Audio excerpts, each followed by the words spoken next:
সুপ্রিয় দর্শক মণ্ডলী, আমি এখন অবস্থান করছি ঝিনাইদহ শৈলকুপা উপজেলার জয়ন্তীনগর গ্রামে। তুচ্ছ ঘটনাকে কেন্দ্র করে কিসমত আলী 56 একজনের মৃত্যু হয়েছে। আসলে এই মৃত্যু কী কারণে হয়েছে, কেন হয়েছে এবং এর পিছনে কী রহস্য লুকিয়ে আছে সে সকল বিষয় আপনাদের মাঝে তুলে ধরব। সবাই আমাদের সাথে থাকবেন। এখন আমার স্বামীর মৃত্যু হয়েছে।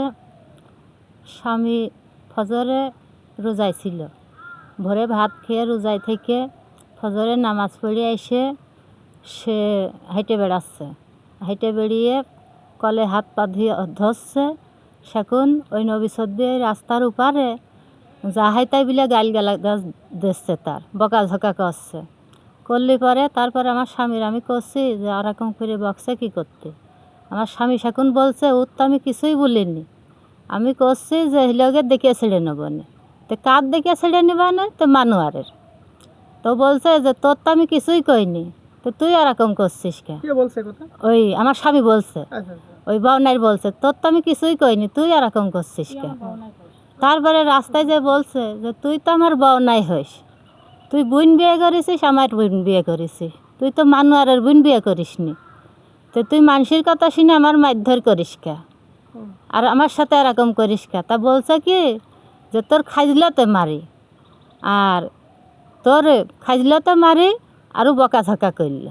করে তারপরে ধরো মারধরের পরেই ধরো যে সে হিলগে মাথার পরে বাড়ি মারল, তারপরে ঘুষি ঘাসি মারল, তার ছেলে মারল, সে মারল, তারপরে আমার মারল, এই বড়ও মারল। ধরে মারার পরেই আমার স্বামী ধরো যে মরে যাচ্ছে। বাস বাস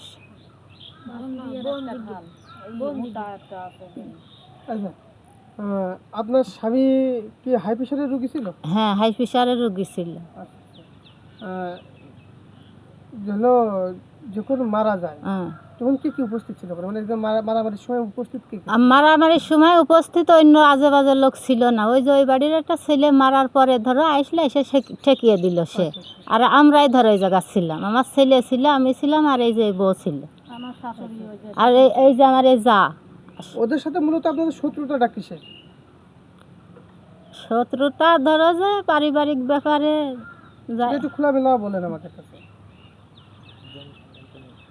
জমি জাতি নিয়েই ধরো পারিবারিক ব্যাপারে ধরো যে না, জমি জাতি নিয়েই ধরো যে ঝামেলা চলতেছিল। তারপরে ধরো যে আমাদের এর আগেও মারিয়াছে, মারধর করে তারা থানায় ধরো, তারা মারধর করে তারাই থানায় ধরো যে ডিডিমিডি করে।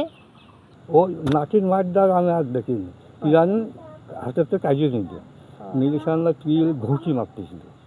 যখন ওনার ওয়াইফ ওই যে মারা যায়, ওয়াইফ মানে তার ছেলে আছে একটা, 3 জন, আর ওনার পরবর্তীতে একটা হয়েছে হলে আপনার ছেলে পেলেও দূর হবে। তখন 9 নবীসের দিকে ছেলেও আসে, আসার পরে হাতাহাতি বা 2-1 ভুল কিল মিল এটা এরকম মারতে পারে। পরবর্তীতে শুনলাম নবীসের দিক নাকি একটা লাঠি ধরতে গেলে তার মেয়ে কাইদি, তখন আমার ওয়াইফ কাইদি মেরে নিয়ে দিয়ে দিয়েছে। দিয়ে দেওয়ার পরবর্তীতে এক পর্যায়ে এরকম হওয়ার পরে যখন শেষ হয়ে যায় জ্ঞানজামটা, শেষ হয়ে যাওয়ার পরে তার বাড়ি ফিরছিল। বাড়ি ফেরার পথে ওই যে ঘরের পিছনে একটা কাঁঠাল গাছ আছে, দেখেন ওই জায়গা। আমি তখন কিন্তু তার আগ দিয়ে উপস্থিত, যখন বাড়ি ফিরছি তখন উপস্থিত, তখন যা দেখি কাকা এবং কাকি চলে যাচ্ছে। চলে যাতে যায় কাকা কি যাই হোক মাথা ঘুরে হোক যেমন হোক পড়ে যাওয়ার মতো। তখন রোহিত ভাই ছিল, আমরা ছিলাম, তখন যা তাতে তাকে ধরার পরে সে পড়ে যাওয়ার পরে মাথায় পানি দিচ্ছি। আমার দোকানের থেকে পানি, সব জায়গাতে পানি, সবাই মহিলা মানুষ টানি দিয়ে আমরা দিয়ে পানি টানি দেওয়ার পরে মানে কতটুকু পায়খানা ফিরছে, ঘাড় তখন ভেঙে যাচ্ছে, বুঝছেন? এরকম তখন আমরা বললাম যে তাহলে করো তাড়াতাড়ি একটা ভ্যান ডেকে ভ্যানে করে উঠাই দিলাম। ভিজে কাপড় চোপড়ের অবস্থা খুলতে পারলাম না, ওইভাবে উঠাই দিয়ে বললাম যে শেখপাড়া উপেন ডাক্তারের কাছে নাও, আমরা এই পরামর্শটা দিলাম। তারপরে মানে শেখপাড়া নিয়ে যাওয়ার পরবর্তীতে কুষ্টিয়ান ঝিনাইদহ নেছে নাকি কোথায় নিতে যায়। তারপরে মেলার সময় পরে 2 ঘন্টা কি 1.5 ঘন্টা পরে কি ওই টাইমে সময় আপনি এবারে কি হন? আমি এই বাড়ির বেটাবো।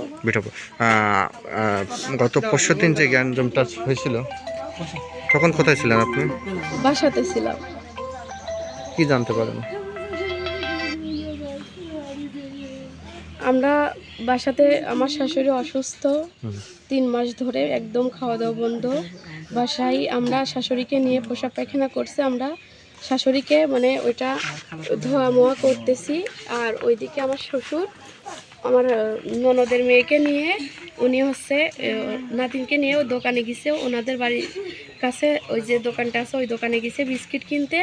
পরে আমার শ্বশুর গেছে, যাওয়ার পরে আমার শ্বশুরকে উনি বলতেছে, আমার শ্বশুরকে দেখে মাঝে মধ্যেই উনি অনেক গালাগালি করে এবং বলে যে পয়টা চালা এই সেই ধানাই পানায় অনেক ধরনের কথা বলে এবং মা বোন তোলে গালাগালি করার পরে আমার শ্বশুর আবার তখন মানে উনি গেছে, ওনাকে বলছে মানে গালাগালি করছে যে মানুষ হবি না এই সেই মানে অনেক ধরনের আমার শ্বশুরকে মিথ্যা মানে গালাগালি দিছে। আমার শ্বশুর মানে সহ্য করতে পারে না, উনি তখন বলেছে যে তোমরা কি শুরু করছো, এগুলো কি ঠিক, মানে তোমরা কি মানুষ না কি, মানে কোনো মানুষের দ্বারা কি এগুলা হইতে পারে, মানে পূর্ব শত্রুতায় কোনো তাদের সঙ্গে আমাদের কোনো ঝামেলা ছিল না। 2020 সালের ঘটনা, উনি মানে একটা পারিবারিক ঘটনা, আমার বড় ভাসুর মানে যিনি আমার মানে বড় ভাসুর ওনার সঙ্গে যিনি মারা গেছে ওনার মেয়ের একটা প্রেমের সম্পর্ক ছিল, মানে ওনারা একটা মিথ্যা অপবাদ দিয়েছিল। সেই ক্ষেত্রে তাদের সঙ্গে মানে একটা তখন থেকেই তারা মানে একটা আমাদের দেখলেই বাজে বাজে কথা বলে এবং আমাদের দেখলেই অনেক ধরনের খারাপ মানে গালাগালি করে এবং আমাদেরকে মানে খুব হুমকি ধামকি দেয় তারা। আমরা মানে তারপরে মনে করেন আমার শাশুড়ির জমি, এইটা শাশুড়ির জমিতে আছে, আরও অনেক ধরনের মানে কথাবার্তা তারা বলার পরে এই ক্ষেত্রে মনে করেন ওই দিনকে আমার হাজব্যান্ড মানে রফিকুল আমার শ্বশুর আর আমার হাজব্যান্ডকে ধরে নিয়ে গেছে। নিয়ে যাওয়ার পরে মনে করেন ওই যখন ওই ঘটনাস্থলে যখন মারামারিটা হয় তখন আমরা সবাই বাড়িতে মানে আমার শাশুড়িকে নিয়ে মনে করেন দেখছেন কি অবস্থা, এই অবস্থায় কি আমরা শাশুড়িকে ফেলাই থেকে গ্যাঞ্জাম করার কোনো মুড থাকে, আমাদের কোনো মুড নেই, কিন্তু তারা মিথ্যা অপবাদ দিচ্ছে আমাদেরকে যে আমরা তাদেরকে মেরে ফেলেছি, কিন্তু এমন কিছু হয় নাই। আমরা গেছি, যাওয়ার পরে দেখছি যে আমার শ্বশুরকে যিনি মারা গেছেন উনি গলা টিপে ধরে আছে। তখন আমার হাজব্যান্ড ঢাকা তার মানে ছুটি শেষ, মাকে দেখতে আসছে, ছুটি শেষ চলে যাবে, রাস্তায় চলেও গেছে। যাওয়ার পরে ওই অবস্থায় চেঁচামেচি শুরু হয়েছে। তখন আমার হাজব্যান্ড ঘুরে যেয়ে দেখে যে তার বাপকে মেরে ফেলছে।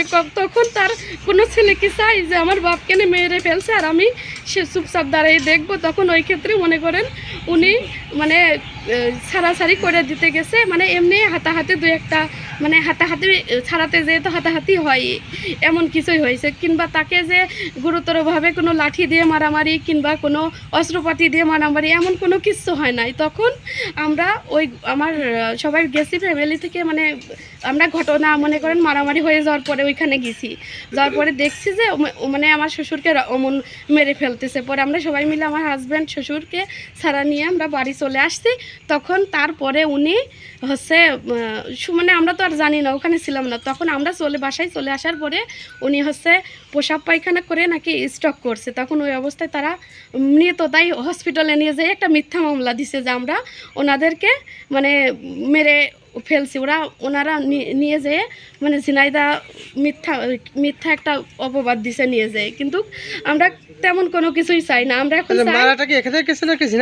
এখন এটা তো আমরা বলতে পারি না, এখন আমরা তো চলে আসছি, আমরা উপস্থিত যখন ওখানে ছিলাম ওই অবস্থায় কোনো কিছু হয় না। উনি সুস্থ মানে একদম নির্ঘাত গাছের সঙ্গে দাঁড়াই আছে, গাছ ধরে উনি, তখনই উনি কোনো ধরনের কোনো কিছু হয় নাই ওনার। তারপরে আমরা বাসায় চলে আসার পরে উনি হচ্ছে ওই ধরনের মানে ঘটনাটা ঘটছে।